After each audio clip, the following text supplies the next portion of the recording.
meu ponto de ideia é que eu quero entender como que funciona esse Brasil. Por isso que agradeço ao professor Pondé, um pensador de primeira linha, e ao ex-governador, um homem que fala o que pensa, que estão aqui hoje para contar para vocês o que pode se fazer com esse país, com esse nosso país. Obrigado.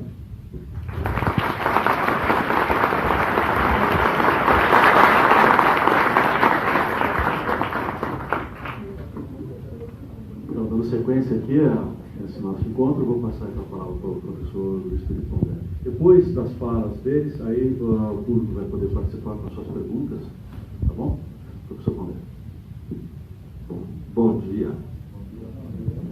É um prazer estar aqui com vocês. Assim, em nome da Faculdade de Comunicação, também gostaria de repetir e agradecer a presença tanto do Duran quanto do Ciro Gomes. Acho que, como isso aqui é uma escola, uma universidade, uma faculdade, a nossa intenção aqui sempre é oferecer ferramentas para os alunos usar essas ferramentas e tentar compreender a realidade. Né?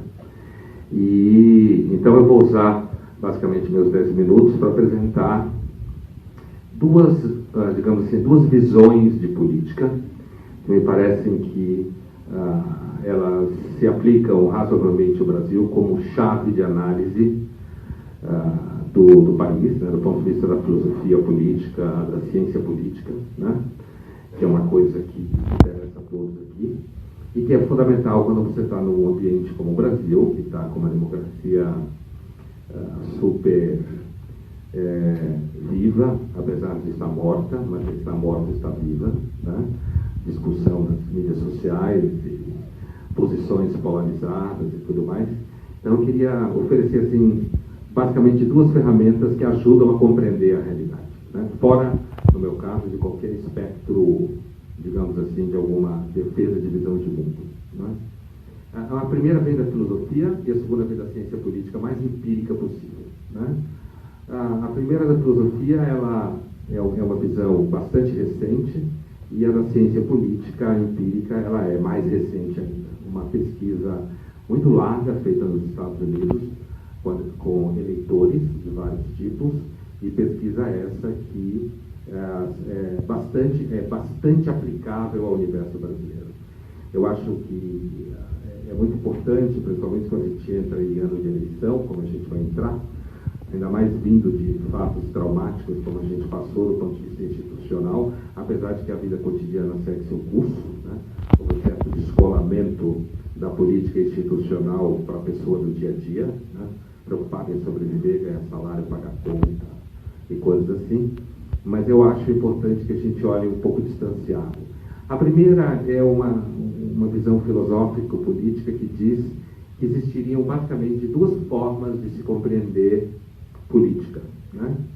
Uma forma em que você vê a política como atividade irrestrita, né? Portanto, de alguma forma sem limite, e a outra que vê a política como atividade restrita. Na verdade, a visão irrestrita ou restrita não se aplica só à política, mas eu estou aplicando a política aqui. Na visão restrita, melhor dizendo, começando pela irrestrita, a visão irrestrita, que significa, portanto, sem limite, sem restrição, você tem uma concepção de política como uma prática de resolver problemas muito claros. Você parte do pressuposto de que o ser humano é um ser absolutamente moldável e transformável em todos os níveis, e de que ele é, portanto, passível de aperfeiçoamento, certo? Você pode ir aperfeiçoando ele a partir de instituições que vão tornando esses seres humanos cada vez mais justos, honestos, trabalhadores, ou seja, melhor, grosso modo. Essa visão, ela tende a achar que o problema do mundo são o modo que as instituições são organizadas, e que se os seres humanos forem adequadamente educados e adequadamente, entre aspas, manipulados, não no sentido da manipulação necessariamente negativa, eles serão formados de forma tal em que haverá um crescimento contínuo da sociedade e dessas pessoas. Nessa visão restrita, portanto, você tem implícita nela uma crença de que a sociedade e os homens são passíveis de aperfeiçoamento contínuo, uma vez que você identificar claramente os problemas, daí você fizer um projeto claro de transformação, e aí você vai chegar claramente a resultados não tão perfeitos, mas resultados cada vez mais ajustados. É claro que, quando você fala nessa visão, teoricamente, você tem pessoas que vão desde Jean-Jacques Rousseau, passando pelo famoso Karl Marx, né? E grande parte do grupo que se autodefine como progressista no debate político, no sentido de que todos os problemas, ou quase todos os problemas que os seres humanos têm, são problemas políticos sociais, que se você fizer a justa política social, a partir de certos arranjos do Estado, em parceria com o mercado e vice-versa, você vai conseguir fazer com que o mundo chegue naquele lugar em que o grupo que gere esse processo entende que ele tem que chegar, tá? A outra visão, que é chamada de visão restrita, portanto oposta à primeira, ela entende que a política não é uma arte de solução de problemas claramente identificados, mas é uma prática, como se fala em inglês, de trade-off, negociações. Essas negociações, elas estão necessariamente implicadas na noção de processo. É um processo em que você vai negociando, e essas negociações vão produzindo resultados. Esses resultados são positivos ou negativos, dependendo do momento, do lugar em que você está na negociação. Você perde aqui para ganhar lá, você ganha aqui para perder lá. Essa visão, ela parte do pressuposto que, historicamente, os dados mostram que o ser humano não é que ele é imutável, mas ele tem situações como vaidade, corrupção de caráter, interesses de grupos específicos, vocação à retórica. Se sabe que a democracia tem vocação à retórica, vocação à manipulação da linguagem, por isso que ela dá em marketing no mundo contemporâneo. Não existe política sem marketing na nossa sociedade. Então, essa visão dita restrita, ela é, portanto, uma visão que entende que a política caminha devagar, negociando casos específicos, problemas locais, sem nunca chegar a uma solução definitiva, porque não haveria solução definitiva, porque fazer política, como falam os teóricos em inglês, is to cope with.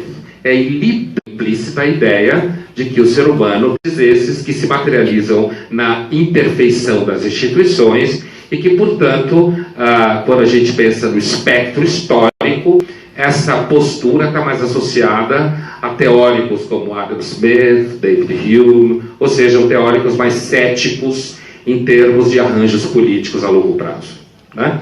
Essas duas visões, elas são muito operacionais para você entender o debate político, entender certas posições que cada um se coloca e, por exemplo, perceber que há, por parte dos jovens, grande parte dos jovens, uma vocação natural a entender a política como arte irrestrita, com vocação à transformação total do mundo, porque, na verdade, a política, grosso modo, desde o final do século XVIII, ocupa o lugar de uma expectativa de salvação do mundo a partir de um certo encolhimento da religião, dessa forma. A outra visão, apresentando rapidamente, que é resultado de pesquisa empírica americana, ela mostra, depois os alunos que quiserem, eu posso dar indicações mais precisas, que eu não quero perder tempo com indicações bibliográficas, mas essa outra visão, essa pesquisa, ela mostra que, né, os eleitores normalmente não sabem quem votam, principalmente para legislativo, porque as pessoas no cotidiano não estão preocupadas com política. Quem se ocupa com política no cotidiano é ou político profissional ou grupos políticos organizados com plataformas e objetivos específicos, né?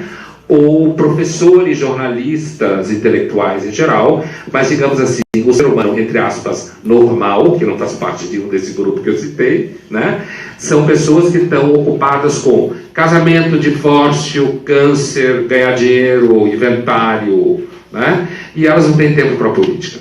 Então a história de que as pessoas vão pesquisar um dia, provavelmente não, mesmo com as mídias sociais. Isso não acontece. Na verdade, as mídias sociais são uma plataforma com vocação populista, né? E elas, na verdade, as mídias sociais fazem eco daquilo que você já pensa. E quando as pessoas vão pesquisar, elas já vão pesquisar a partir de pressupostos que ela acredita. Então ela não vai à pesquisa de candidatos para ver, teoricamente, quais seriam os melhores. Isso é um mito, né? Elas vão para reforçar e escolher candidatos que já alimentam a percepção que elas têm antes. Portanto, é um reforço, né? Outra coisa que essa teoria diz, ela se refere a Folk Theory of Democracy, né? Folk Theory of Democracy, que seria uma teoria em que se imagina, pessoas mais educadas votam melhor, o que não é verdade. As pessoas votam naquilo que elas acreditam ou naqueles candidatos que interessam a elas especificamente. Ela tenha postdoc, PhD, mestrado, ou ela mal saiba escrever, ela vota do mesmo jeito, voltada por interesses específicos, pragmáticos que ela tem, ou simplesmente identificação ideológica. Portanto, o objetivo dessa pesquisa, o que ela atinge, ela mostra que o mito da consciência política é um mito. O que se chama consciência política, na verdade, é você pensar do jeito que você acha que o mundo tem que ser, e quem não pensa como você pensa, no fundo, não tem consciência política. Portanto, eu queria apresentar um pouco esse olhar um tanto cético, mas que são ferramentas importantes para a gente tomar cuidado com o universo retórico, argumentativo, que a democracia tem vocação. Obrigado.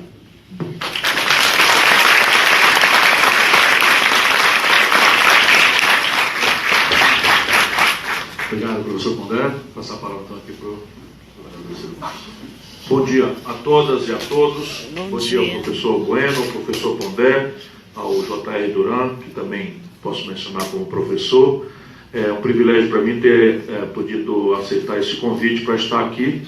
E a tragédia e o benefício de falar depois de pessoas brilhantes é que você pode, de um lado, também vou fazer aqui uma dicotomia, dizer, faço minhas palavras do professor Pondé e me dispenso de acrescentar qualquer outra coisa, e a outra, eu não sou um neutro observador da cena brasileira e devo me arriscar, depois dessa observação que vale muito a pena ser digerida, com todas as suas implicações, mencionar um pouco do meu ponto de vista, não sendo um neutro observador da cena brasileira, mas um militante que tem lado, que acredita em determinadas premissas e que teima em hostilizar as evidências em antagonismo a essas crenças minhas, ao longo de uma vida que já aos 60 anos de idade me fez acreditar nessa luta por 38 anos.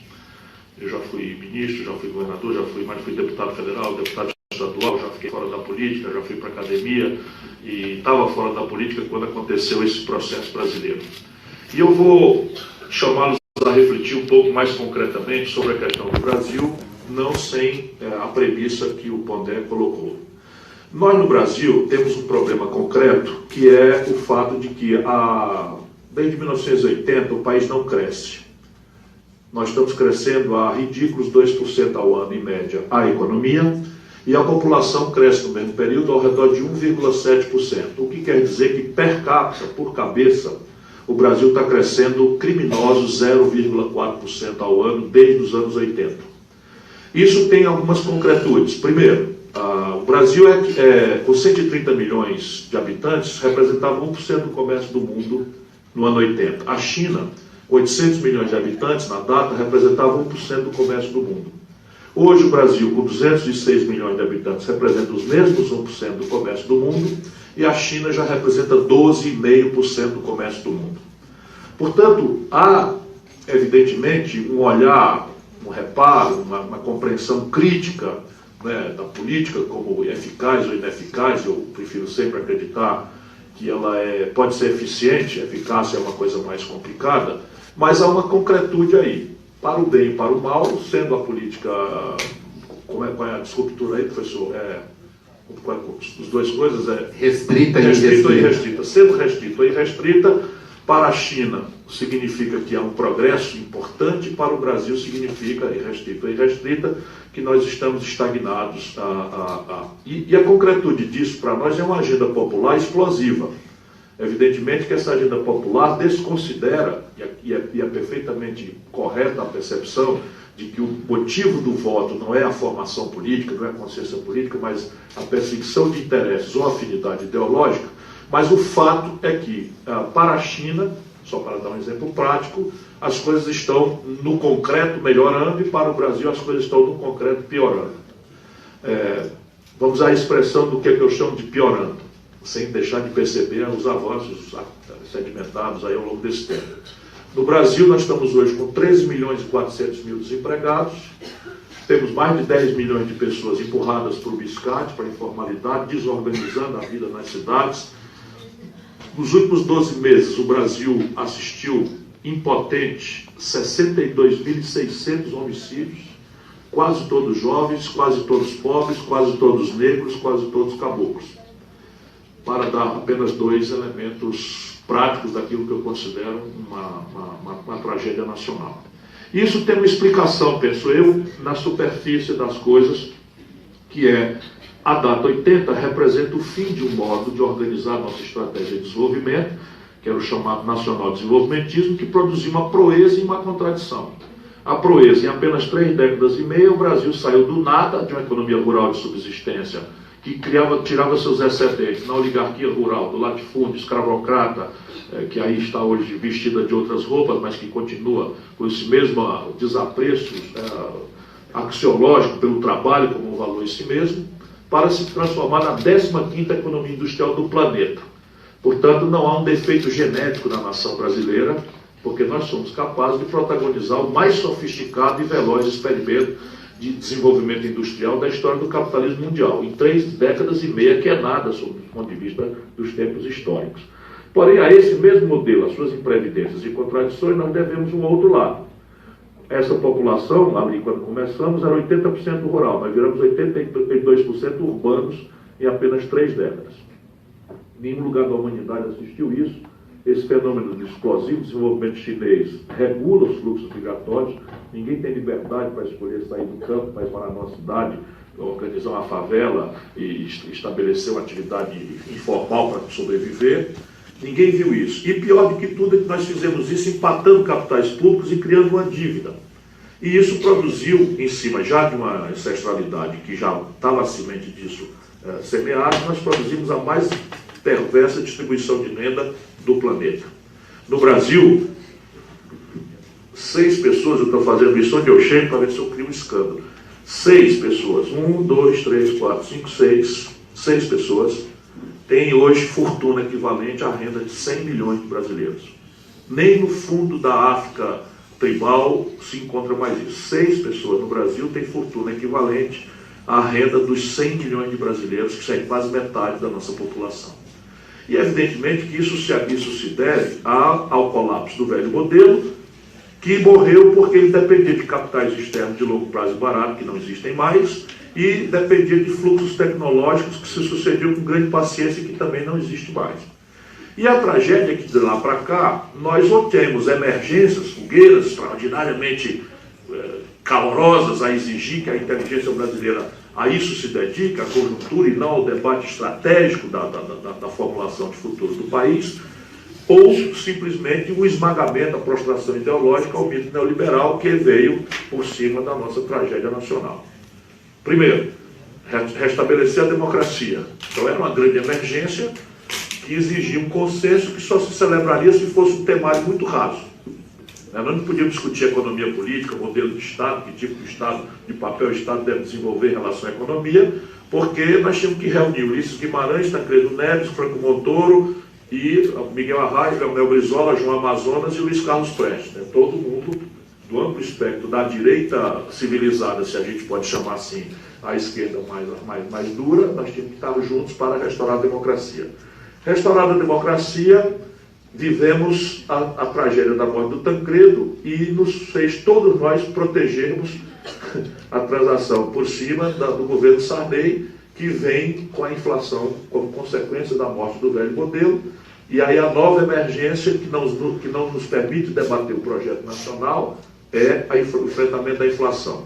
Enfrentamos a inflação, ganhamos a batalha, por isso a minha geração acredita no milagre da política, menos porque não leu Hobbes, Adam Smith, e mais porque nós tínhamos uma agenda prática e nós ganhamos todas.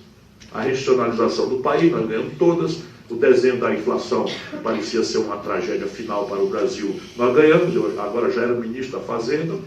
E então nós acreditamos nesse milagre cíclico que a política, rasamente que seja, pode produzir. O fato é que ao cessarmos a inflação, nós demos ao Brasil uma nova, vamos dizer, civilidade ao processo político.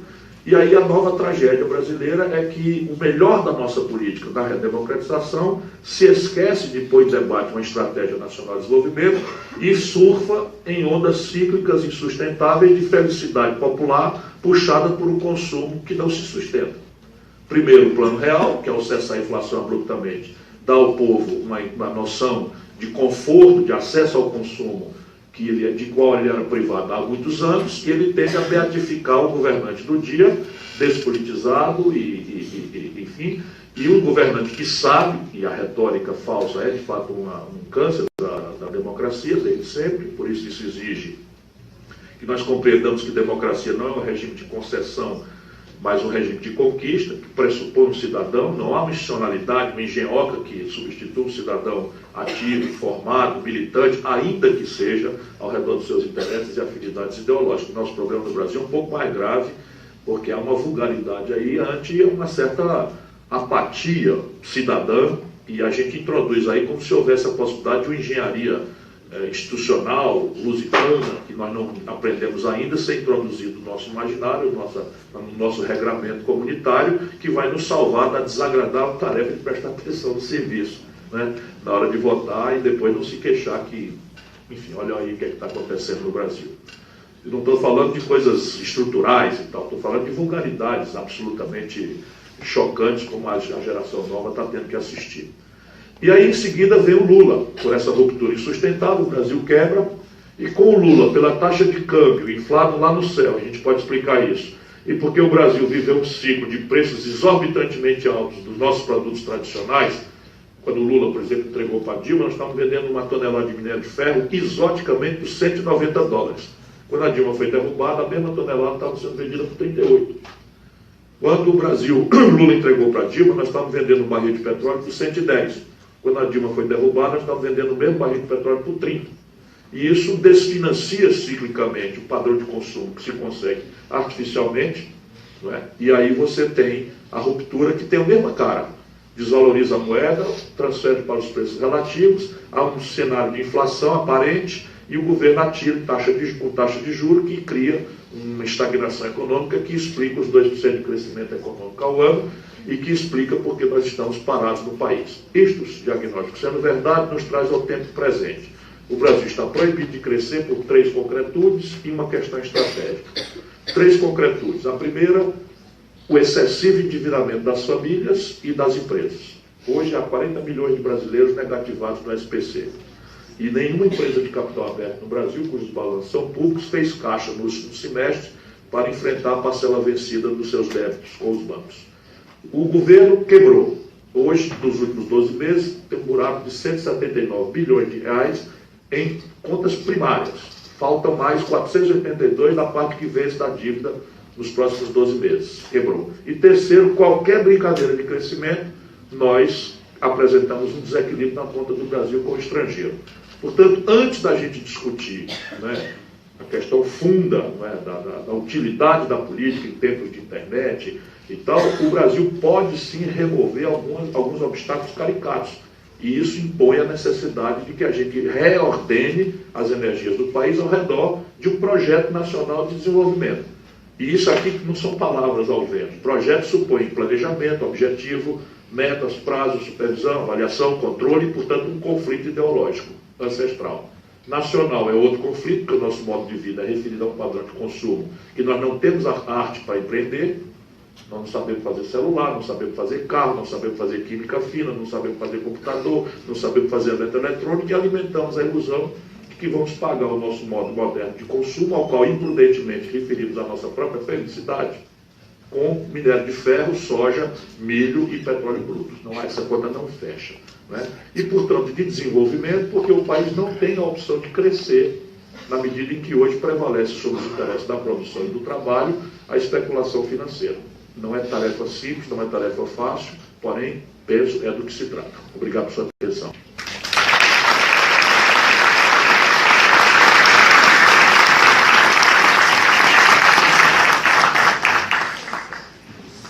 Muito bem, antes de abrir para a participação do nosso público, quero saber do Durão, do seu grupo, se tem, gostaria de um breve diálogo entre vocês. Sim, sempre, claro. Tá certo, mas que rumo? Como fazer tudo isso? Porque, basicamente, a gente sabe o que aconteceu, mas o Brasil me dá a sensação de um país, eu falo várias vezes isso, quer dizer, obviamente que daqui não vai sair a ideia do ovo de Colombo, mas a sensação que me dá o Brasil é um país que tem essa coisa do voo da galinha, quer dizer, voa, voa, voa, agora vai. Você sempre, a cada 6, 7, 8 anos, quando caiu a ditadura, agora vai. Quando não sei o quê, agora vai. Quando depois fez o plano não sei quantos, agora vai. E vai, e não chega, ou não vai, ou volta, enfim. Isso tem que fazer uma macumba, acabar. Tem uma coisa ancestral, que tem que fazer um nó, tem que fazer, ou por onde começar a resolver, para fazer isso que funcione. Os dois. Os dois. Vai devagar, os dois. Veja, nós podemos procurar essa resposta por dois caminhos. A experiência civilizatória comparada ou a própria vivência brasileira, que necessariamente deveria consultar o primeiro critério. Na experiência internacional comparada, parece que o que sustenta o êxito civilizatório estável, contínuo, isso foi meu trabalho acadêmico quando eu fui embora lá para os Estados Unidos, lá com 36 anos, ex-ministro, ex-governador, enchi da política, né, por compreender esses outros aspectos, e fui para meu outro veio curar minha ignorância estudando. E basicamente a minha ideia é, será que por trás desta Babel institucional, dessas histórias caóticas em que parece a humanidade se repartir, será que existe um traço comum que explique o êxito civilizatório sob o ponto de vista de economia política? E eu sustento hoje para discutir que sim. E eles são três, esses elementos comuns. Primeiro, um alto nível doméstico de capital, ou seja, o que os economistas chamam de formação bruta de capital doméstica elevada. O Brasil, tradicionalmente, não poupa. Só para vocês terem, traduzido para quem não é iniciado, é assim, e não é o caso aqui, naturalmente, o que é que sobra entre o que a gente produz e o que a gente consome. Então, tradicionalmente, o Brasil faz o atalho, o puxadinho, o desvio, porque isso é um conflito político. Por exemplo, o imposto sobre heranças na América do Norte e na Europa vai entre 35% e 45%. No Brasil é 4%. Só 2 países do planeta Terra não cobram tributo sobre lucros e dividendos empresariais, o Brasil e a Letônia. Com todo respeito aos irmãos da Letônia, que outro dia tinha no auditório que eu estava, às vezes já imagino um negócio desse, e parecia que eu estava depreciando a Letônia, e eu tenho, I have to be more presidential from now on. Né? Então, todo respeito aos irmãos da Letônia. Então, são coisas práticas. Segundo, independentemente da institucionalidade ou da retórica, jamais prosperou nenhuma civilização que por detrás você não encontre uma sólida convergência estratégica entre estados poderosos, energizados, iniciativa privada convergente com o consenso estratégico definido e uma universidade imbricada organicamente com esta estratégia.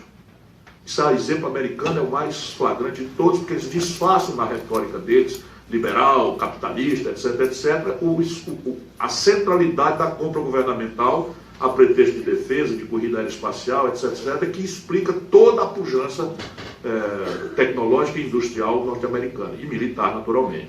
E terceiro, jamais prosperou a civilização que você não encontra, ou cronicamente, os ingleses fizeram suas primeiras universidades no século XIII, ou agudamente, como fez recentemente a Coreia, um sólido, definitivo e óbvio investimento em gente. Então o Brasil está pagando um preço caro porque não cuida de nenhuma dessas três grandes questões. Nós temos aqui uma confusão absoluta.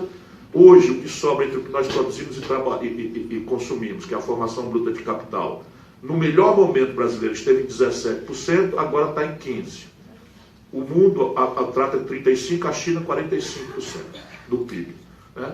A questão da mitologia neoliberal está fazendo com que o Brasil acredite na mitologia de que o laissez-faire, o individualismo é exuberante. Eu não tenho nada contra, porque aqui a minha vantagem é que eu não participo da doença infantil do comunismo, que é o esquerdismo, como dizia Lenin. Então eu compreendo a vitalidade, a energia, a essencialidade da iniciativa privada. Porém, jamais a iniciativa privada foi capaz de promover desenvolvimento. Desenvolvimento é uma coisa muito mais complexa. Há páginas relevantes de Adam Smith explicando as virtudes do mercado, que é, no fim, a grande tese, porém, páginas importantes explicando que o mercado deixado solto concentra e gera inestabilidade e rupturas. Como a história empírica, observa, em 2008 está insultando. E o Brasil tem menos matrícula em garotos de 18 a 25 anos do que a Colômbia, que é um país muito mais pobre do que nós. Então, agora aqui, se isso for verdade, as pistas estão dadas. Para o Brasil, o que é que tem que ser feito no concreto? Eu já dei as pistas. Nós precisamos elevar a formação bruta de capital. E no caso aqui são três movimentos. O movimento tributário, que seja mais progressivo, né? Tributar mais o alto escalão e menos o consumo popular. O segundo movimento é organizar a base da poupança de longo prazo da sociedade, que é basicamente a Previdência, mas não só ela, num regime de capitalização público, que substitui um regime de repartição quebrado. E terceiro, o movimento de fundação de um mercado de financiamento, de capitais, de venture capital, que não existe. O Brasil não tem. O venture capital, a gente usa a expressão em inglês, não é com pedantismo, não tem sequer um correspondente em português. E hoje é um grande dinheiro que existe, que é um dinheiro de altíssimo risco, que se associa a ideias inovadoras que deram, por exemplo, origem ao Google, ao Facebook, à Microsoft e à Apple. O Bill Gates aqui no Brasil tinha abortado, estava vendendo pastel na Avenida São João ali, porque tem uma ideia mirabolante que ninguém acreditava, e alguém lá botou o dinheiro, não que ele tivesse que dar uma garantia, etc, etc. Então esse é o movimento na formação bruta de capital. A coordenação estratégica é que o Brasil precisa se reindustrializar. Porque se o nosso modo de vida moderno é referido a um padrão de tecnologia e de industrialização, nós temos que matar a ilusão de que vamos pagar isso com produtos in natura. E eu termino. O que quer dizer isso concretamente? Em 1930, o Brasil tirava 30% da sua riqueza da indústria. Hoje nós estamos tirando 8%. Isso retrocedeu em 1910. E por onde industrializar? Será que é o mercado sozinho que vai fazer? O Brasil tem algumas obviedades que o mundo não tem mais. Por exemplo, isso é o lado bom da tragédia. Por exemplo, 60% do óleo diesel que nós estamos gastando nos ônibus de São Paulo são importados. Então o Brasil desenvolveu a genialíssima política de exportar petróleo bruto barato e importar gasolina, óleo diesel, querosene, lubrificantes do estrangeiro pagando em dólar. Por exemplo, a União Federal vai comprar este ano, dinheiro público, 17 bilhões de dólares do Complexo Industrial da Saúde. Por exemplo, 40% da agropecuária mais agressiva, dos custos da agropecuária mais agressiva do mundo são importados. Por exemplo, as Forças Armadas, a defesa brasileira vai gastar 2 dezenas de bilhão esse ano, 2 dezenas de bilhões esse ano, importando até bala, munição, mísseis, equipamento, peças de reposição do estrangeiro. Aí você tem um projeto de um super avião de transporte que a Embraer está desenvolvendo, que o Brasil já gastou dinheiro público, 3 bilhões de reais, falta 700 milhões de reais para concluir o projeto, com ele já voando, para poder certificar e acessar o mercado de 20 bilhões de dólares, substituindo o Hércules 630 americano, que é turbohélice, e o nosso é turbina, e o governo Temer cortou 700 milhões.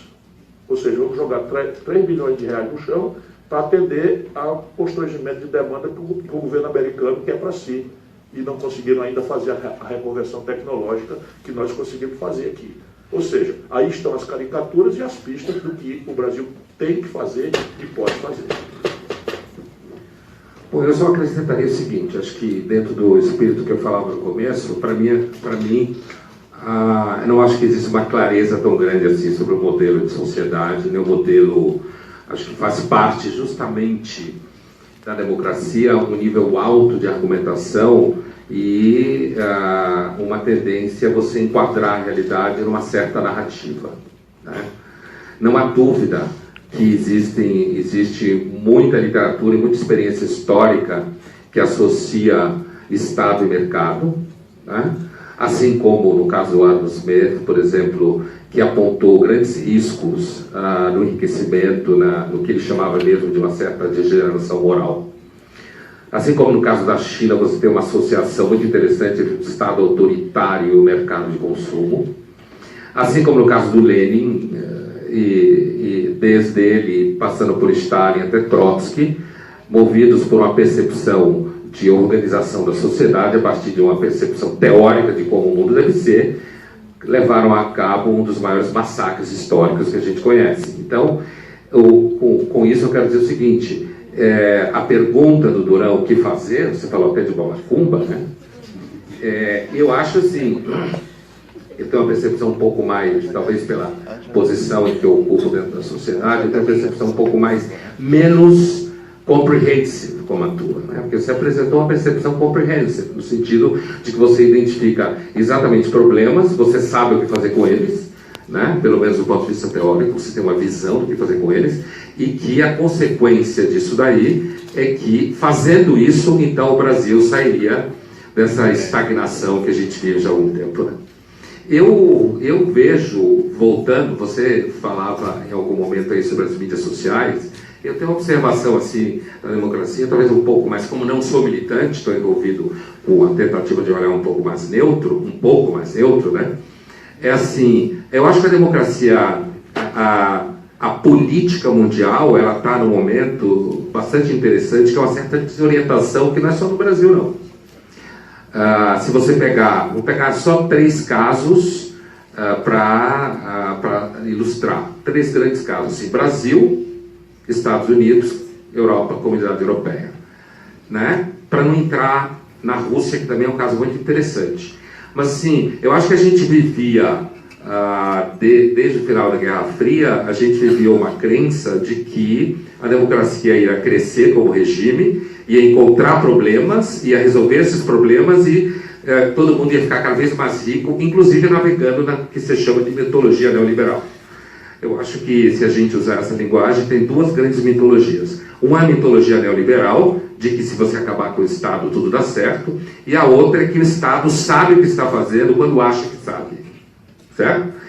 Você tem alguns teóricos ou práticos, sejam gente que mete a mão na massa, sejam mais burocratas, que tem teorias de mundo, tem teoria de Estado e acha que sabe o que está fazendo. Então, acho que tem 2 grandes mitologias da democracia contemporânea. Uma é de que o Estado deve sumir, a outra é de que o Estado... O que é o Estado? O Estado são pessoas reais, com visões de mundo e práticas burocráticas administrando essa máquina, né? Então, diante do cenário como esse, de que a gente está um tanto desorientado, a democracia, e o país que mais, o país não que mais cresce no mundo, mas o país que está tendo resultados muito bons, é um país justamente que tem economia de mercado sem democracia, que é a China, como você estava citando. Então, acho que isso deve nos chamar a atenção, nos deixar muito atentos, que é justamente um país que não tem democracia, mas tem economia de mercado, que está não mais crescendo, mas despontando nas últimas décadas, né? Então, eu diria, assim, no momento, no olhar pequeno sobre o Brasil, Durão, a macumba sempre ajuda, mas assim, né? Macumba sempre ajuda, mas assim, eu diria que nós temos um problema eminente, que assim, a democracia, ela está um tanto desorientada, e quando eu digo desorientada é o seguinte: você tem na Inglaterra, por exemplo, um líder altamente populista, como Corbyn, né, arregimentando jovens, dizendo que pode dar tudo de graça. Você tem o risco de um nacionalismo xenófobo crescendo em países como França ou a própria Inglaterra, né? Nos Estados Unidos você tem uma polarização entre um candidato como Bernie Sanders, que também é um populista de esquerda, e um candidato que ganhou a eleição como Trump, que é um populista de direita, né? Pelo menos assim ele se apresenta. Então a democracia hoje, ela está no ambiente, e não acho que é só hoje, mas ela está no ambiente em que ela tem certas inseguranças com relação à sua operação, né? Uma das inseguranças com relação à sua operação é a emergência das mídias sociais, que é uma plataforma extremamente populista, de baixo nível de repertório, de reprodução de frases feitas, né? onde tudo que você vê é fulano arrasa fulano, fulano arrasa fulano, fulano arrasa fulano, fulano arrasa fulano. É o tempo inteiro no nível do bate-boca, certo? Porque é um certo de assembleia permanente. E a gente sabe, na eleição do Trump, no caso do Brexit, que as mídias sociais, inclusive com o tema do fake news, que todo mundo conhece, que para o mundo da comunicação é tão caro, a gente sabe como as mídias sociais tendem a ser disruptivas, né? E como a eleição de 18 no Brasil pode vir a ser uma eleição semelhante no sentido americano, em que Donald Trump foi o primeiro candidato eleito pelas mídias sociais. Quer dizer, não foi o Obama. O Obama brincava com mídias sociais, mas o Obama era um cara do establishment da mídia americana. Todo mundo falava bem dele. O Trump era xingado por todo mundo e as mídias sociais levaram a ele um resultado importante. Mídias sociais russas? Russas e americanas, né?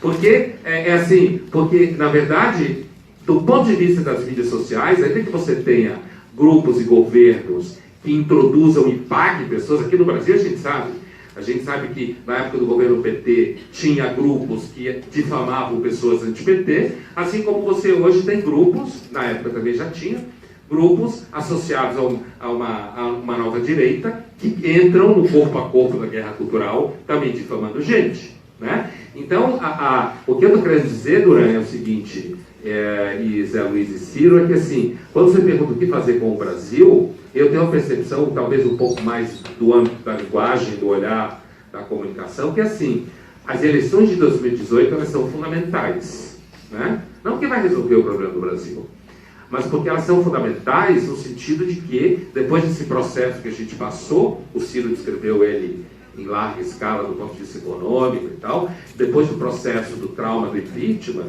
da queda da Dilma e tal, a gente tem um universo que é o seguinte: nós temos, do meu ponto de vista, dois candidatos populistas, um é o Lula, que é um populista de esquerda, do estilo antigo, e o outro é o Bolsonaro, que é um populista de direita, de extrema direita, né? Um pouco chamam ele de Trump Tupiniquim, né?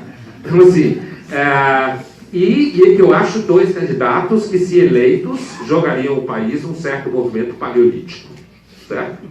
O centro, seja ele centro, para ser didático, centro-direita ou centro-esquerda, se bica o tempo inteiro e nós estamos sem opção de centro, né? Nem se você entender como centro-esquerda, centro-direita ou centro, quando eu digo sem opção, é sem nenhuma figura que claramente esteja no processo de diminuir a polarização entre Lula e Bolsonaro. Isso que eu estou chamando de não existe. É claro que existem vários nomes, mas ainda não existe nenhum nome que num certo universo apareça como interessante, que possa nos livrar dos dois populismos, né? Eu imagino que você esteja como possível, eu sei, mas você é um dos nomes que está aí no menu, né? Se brincando, exatamente, está aí se brincando. Então, Duran, eu acho que o importante agora, no momento que a gente está no Brasil, seria dar atenção à eleição de 2018, olhar quem são os nomes, né? A prestar atenção nos históricos dessas pessoas, certo? Agora, para terminar, lembra o que eu falava no começo. Um dos detalhes dessa pesquisa muito empírica, muito importante, é que as pessoas não têm tempo de fazer isso, certo? Quem faz isso é normalmente robô nas mídias sociais, até robôs, certo? Ou pessoas que ganham a vida para fazer isso. Então, a tendência é que as mídias sociais também são colonizadas pelos mesmos tipos de processos que os antigos processos políticos eram colonizados, né? Então, assim, o que eu estou dizendo me parece que tem uma agenda imediata, que é a atenção à eleição de 18. Eu, pessoalmente, acho que essa parafernália atual, tira tema, bota tema, tira tema, bota tema, para mim já encheu o saco, e para mim nós estamos nos 44 minutos do segundo tempo, isso daí já foi, né? O importante é pensar como é que vai se organizar 2018 em termos de opções políticas. E não ficar discutindo se vai tirar o Temer aos 45 minutos do segundo tempo, como se isso fosse uma grande prova de civilidade e honestidade e ética e o cacete a quatro, certo? É isso. Obrigado. E vamos criar galinha. Podemos criar gado também, que a gente pode criar gado. Tem sim. Aliás, quem tiver perguntas, só pedir aí o pessoal do governo entregando os papéis para vocês mandarem por escrito, tá? Então, tem aqui uma colocação, e eu acho que ela é bem interessante em dois aspectos. Ela diz o seguinte, da Jocelyn Harari. A pergunta diz assim: fruição é relativa à educação. Ela se desenvolve ou não com a experiência visual? Tem uma parte que eu acho que é bastante própria, se o quiser comentar, claro, né? Se a fruição é relativa à educação. Fruição. Ela se desenvolve ou não com a experiência visual? Então, vou passar para você, Dora, mas eu gostaria só de puxar esse ganchinho aqui, dessa palavra mágica, né, chamada educação, que o professor Gomes falou a respeito dela, o Pondé também sempre toca nisso aqui. O quanto se pode esperar, e aí eu incluiria os dois, né, o quanto se pode esperar em relação à educação. A gente coloca muita esperança e coloca muito peso sobre a educação, mas me parece que é colocar responsabilidade demais sobre um elemento só da formação do cidadão, do indivíduo, né, no país. Né? Talvez haja outros elementos que poderiam ser colocados aí nesse embate. Coloca para você. Eu vou pedir para falar rapidamente, porque eu tenho que ir segundas-feiras de manhã, eu trabalho no PIS, eu estou aqui roubando do jogo hoje, né? Os alunos sabem que eu nunca estou segunda-feira de manhã na FAP. Só para dizer uma palavra sobre isso. Eu concordo, Zé Luiz, que se põe muita expectativa em cima da educação. Né? Tem até gente que tem esperança de que a educação ensine os jovens a se sentir melhor na vida. Lidar bem com seus sentimentos. Eu não conheço ninguém que lida bem com sentimentos, são os seus mentirosos. Né? Sentimentos é justamente uma coisa que enlouquece você. E com isso o que eu quero dizer é o seguinte, é que eu acredito que se a gente diminuísse as expectativas, né, o que o Ciro falava sobre educação, o caso da Coreia do Sul e tudo mais, quer dizer, na formação técnica, inclusive, das pessoas. Né? Às vezes a universidade, as ciências humanas, fica um pouco distante dos problemas reais, às vezes quase correndo o risco de ficar irrelevantes, porque fica discutindo, por exemplo, os nomes dos banheiros, sabe, coisas assim, se o banheiro tem que ser assim, o banheiro tem que ser assado, quando na verdade a gente não tem gente que fabrica computador, para usar o seu exemplo. Então, assim, eu acho que seria, a minha opinião, seria uma diminuição da expectativa sobre a educação, uma diminuição da ideia de que a educação tem que formar o cidadão. O cidadão é formado por várias formas, inclusive que a gente nem sabe quais todas, mas se a gente conseguisse fazer um plano um pouco mais objetivo, que reunisse formação técnica em larga escala, certo? E reunisse as humanidades, um pouco como fala o reitor de Harvard, porque as humanidades são aquelas que movem as questões. E eu encerro contando uma história de um cientista Wilson, Eduardo Wilson, que ele diz assim: se chegasse aqui uma raça de ETs muito avançadas, para quem a nossa ciência fosse um lixo, a gente só teria uma coisa de interessante a oferecer a eles: o que a gente conhece de humanidades. Porque isso aqui fala justamente quem nós somos, nossas expectativas e os nossos anseios, os nossos medos. Então, eu acredito que, grosso modo, uma sólida formação clássica para formar repertório. Né? E sair desses debates, que eu vou usar uma expressão em francês, pentelhos, certo? Vou usar francês. Esses debates pentelhos que jogam o indivíduo, ou ele é isso ou ele é aquilo, ou ele está aqui ou ele está ali, ou ele é de direita ou ele é de esquerda, ou ele é assim ou ele é assado. E por outro lado, uma formação técnica sólida em grande parte, para grande parte dos jovens. Eu agradeço, infelizmente eu tenho que ir, eu já estou atrasado no compromisso semanal de segunda-feira. Foi um prazer estar aqui com vocês. Agradeço ao Ciro, ao colega Zé Luiz, à FAAP e ao Duran, que criou isso tudo, certo, com a revista. Foi muito bom estar com você, Duran, fazer o ensaio. Foi um prazer e até breve. Muito obrigado.